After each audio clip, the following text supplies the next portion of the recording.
So hey guys, welcome to another Warframe video, and every now and then few smaller things will happen that on their own aren't really big enough for their own video, but when you put them together, well, that's a different story. So today I want to talk about the new Towsun, I have no idea how to pronounce that collection, which has 3 skins and a Siandana. Then I want to talk about the Puddle. Yes, I'm going to talk about the Puddle. And I also want to talk a little bit about data mining, or the end of data mining more like, because it looks like the chaps from DE had about enough of data mining, so they sent a cease and desist letter to Voidglitch, the guy that was data mining all this stuff from Warframe and putting it up on GitHub, and basically just told him to stop data mining stuff from the game and to remove all the data mined content that he uploaded from the internet, or they're going to take legal action. Now let's actually talk about the data mining stuff first. Now this may not be the most popular opinion, but I think too many people are looking at this just from Voidglitch's perspective and they go, oh, evil DE shutting down poor Voidglitch, but you really have to look at this from both sides. Rebecca even went on Reddit and explained why they decided to take action now rather than a few years ago when this started happening. And the TLDR version is basically they turned a blind eye towards data mining because they thought the positives outweighed the negatives. They were really happy that people were able to see the drops of all the missions and the drop chances on items in these missions. But what they weren't really happy about, and what Rebecca specifically mentioned in the post on Reddit, were things like Excalibur Umbra.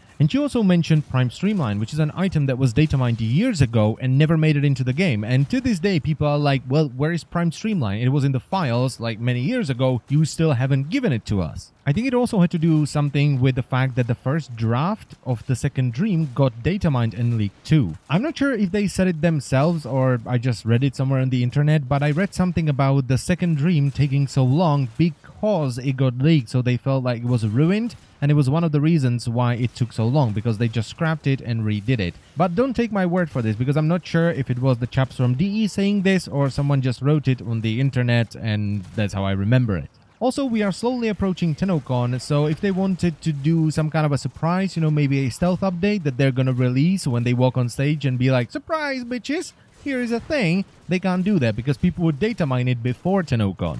Now, this doesn't mean that from now on we will never know what missions drop and what the drop chances are until we do them a bazillion times and kind of do the averages. Because she also said that they want to do something about this. They want to somehow let people know what kind of item drops in each mission and what the drop chance is. So they're probably working on something that will replace the mission drops and drop chances that you were able to find out via data mining with something else. And this way we would end up with what is, in my opinion, the good thing about data mining, you know, not having to do each mission 1,000 times to figure out what items drop there and what the drop chances are without having the negative side, where people data mine things that will probably never make it into the game and the developers just forgot it in the files, or they will just spoil something awesome.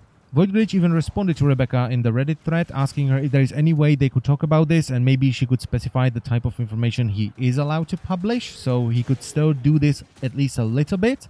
But she just responded that she sent him a PM on Reddit, so we have no idea what happened there. Now, I personally never cared too much about data mining. I try to avoid spoilers as much as possible, and I never trust the data mine numbers because I know developers like to screw with data miners and just put in some ridiculous stuff.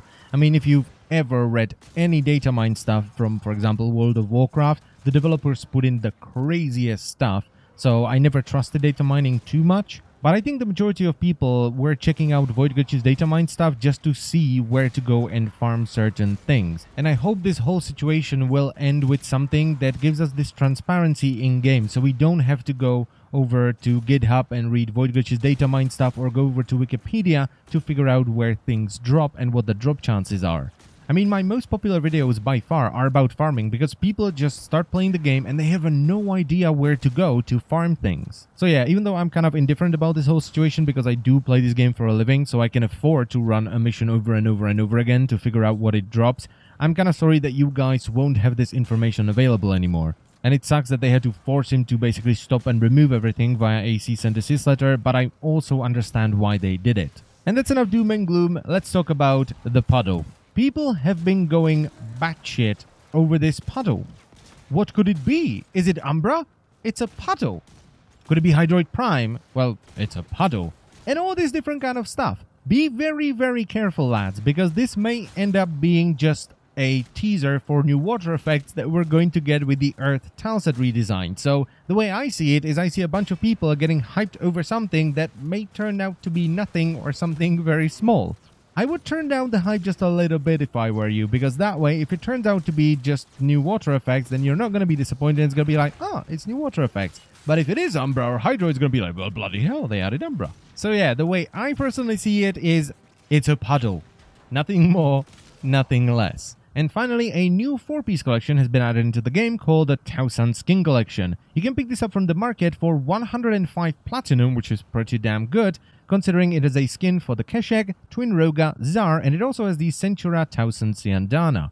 The skins, I would say, are alright. They don't change the weapons too much, but they do change the way the colors interact with the skin, which could be good for you if you don't like the way the colors interact with either the Zar, the Roga, or the Keshek. But the star of this collection is hands down the Siandana, which looks a lot better than the classic version of the Siandana, which we got with the Avia armor set. The Siandana is very busy, it has a lot of detail, and I love the way it displays the colors because they are very saturated, and even as I was just flicking through random colors, I was like, oh my god, this looks amazing. I mean, just look at that. That is just gorgeous. So once again, you can pick this up for 105 Platinum in the market. And that's pretty much it for the video, so I thank you very much for watching, as always, and I will see you next time. Bye bye.